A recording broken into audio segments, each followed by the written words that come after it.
一口气了解商朝历史。商朝是中国第一个有文字记载的王朝，从商汤建商到商纣王结束，前后相传了31位君主，共计554年。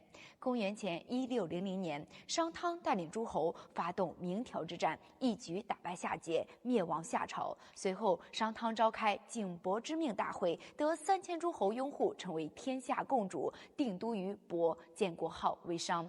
商汤在位期间，吸取夏朝灭亡的教训，任用伊尹为相，对内减轻赋税，鼓励生产，安抚民心；对外团结诸侯，稳定统治。商朝在商汤的治理和伊尹的辅佐之下，各路诸侯纷纷归顺，商朝统治得到拓展。公元前1588年，在位12年的商太祖商汤去世，他的儿子子胜继位，开国元老伊尹继续辅政。2年之后，子胜也病逝，被称为商哀王。后来他的弟弟子雍继位，在位4年也去世了，人称商夷王。伊尹呢，以开国元老的身份拥立商汤的嫡长孙子至继位，就是后来的商太宗。但是没想到商太宗上位之后贪图享乐，虐待百姓，朝纲混乱，又破坏了商汤当时制定的一些法律。伊尹百般规劝不听，只好把他放逐到了汤的藏地童宫。从此之后呢，伊尹代为行使政务，史称伊尹放太甲。后来太甲面壁思过3年，悔过自责，伊尹还政于太甲。重新当政的太甲勤政修德，并在伊尹等大臣的协助之下，把国家治理得井井有条，使商王朝逐渐繁荣强大了起来。太甲于在位32年之后的公元前1550年去世，儿子沃丁继位，是为商昭王。同年，五朝元老伊尹去世了，享年100岁。商昭王以天子之礼将伊尹安葬于都城附近，以表伊尹对商朝做出的杰出贡献。伊尹死后，商昭王提拔旧丹，仍然采用伊尹节用宽民的治国政策，在位20年里，使商朝继续发展稳定。公元前1530年，子炫去世，弟弟子辩继位。他在位期间严格履行商汤法制，使得商朝继续强盛。在位25年之后去世，传位给了儿子子高。子高在位17年，商朝平稳发展，他的弟弟子密又继位了。子密开始，商朝走向衰落。因为他在位的12年里荒废政务，玩乐无度，各路诸侯势力趁机日趋膨胀。公元前1476年，子密去世，弟弟子宙继位。他在位期间，用伊尹之子担任国相，勤政修德，治国抚民，让商朝再度得以兴盛。各路诸侯纷纷归顺商朝，史称太乌中兴。公元前1419年，95岁的子宙去世，弟弟子庄继位。东南方蛮夷兴起，并发兵进攻商朝。虽然最后击退了夷族，但商朝的势力受到了严重的重创。公元前1408年，商孝成王子庄去世，王室内部纷争不断，商朝前期兄终弟及的制度遭到了破坏，造成了之后商朝100多年王位继承混乱的结果。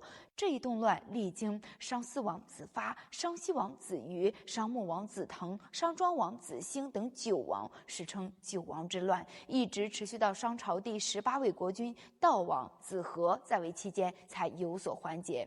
9世之乱中，商朝先后5次迁都，朝廷居无定所，老百姓个个也是怨声载道，造成了内部矛盾日趋尖锐，外部诸侯反叛，商王朝势力逐渐衰败。公元前1314年，在位7年的商悼王子和病逝，他的弟弟盘庚继位了，是为商世祖。盘庚为了改变当时社会不安定的局面，决心再一次迁都到殷，史称盘庚迁殷。迁都之后，重新施行商汤时期的政治制度，发展经济，促进了社会经济的发展，使得百姓得以安居乐业。商王朝因此也再度兴盛，诸侯也重新前来朝贡。公元前1286年，在位28年的商世祖盘庚去世，他的弟弟子宋继位，是为商章王。商章王继位之后，放弃了盘庚的治国之策，导致商朝国运又一次的衰落。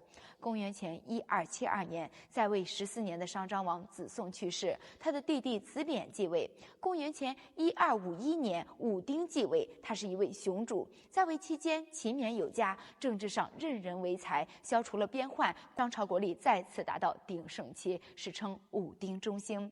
后来武丁的儿子子越继位，他是一个非常积极的明君，统治期间商朝的经济文化和国力都十分的强盛。公元前1180年，子越去世，弟弟子载继位，他为了报效祖先的功德，开创了周祭之法。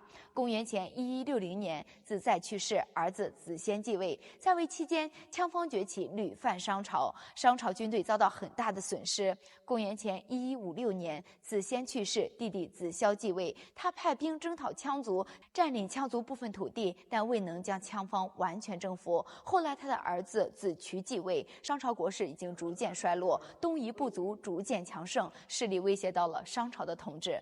公元前1145年，都城从殷迁到了黄河以北，还将西岐赐给了周部落的首领，为日后周人灭商埋下了伏笔。公元前1113年，在位34年的子渠去世，他的儿子子托继位。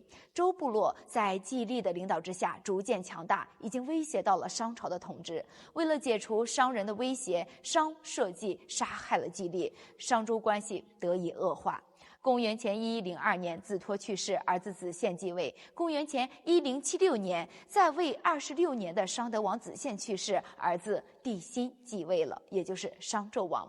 商纣王在位期间，商王朝岌岌可危，他开始了大刀阔斧的改革，很多改革的举措引得统治集团内部出现了矛盾，也动摇了商王朝的统治。公元前1046年，周武王姬发率领诸侯联军讨伐商纣王，双方在牧野展开决战，纣王帝辛战败，逃到露台自焚而亡。自此，历经554年的商朝灭亡。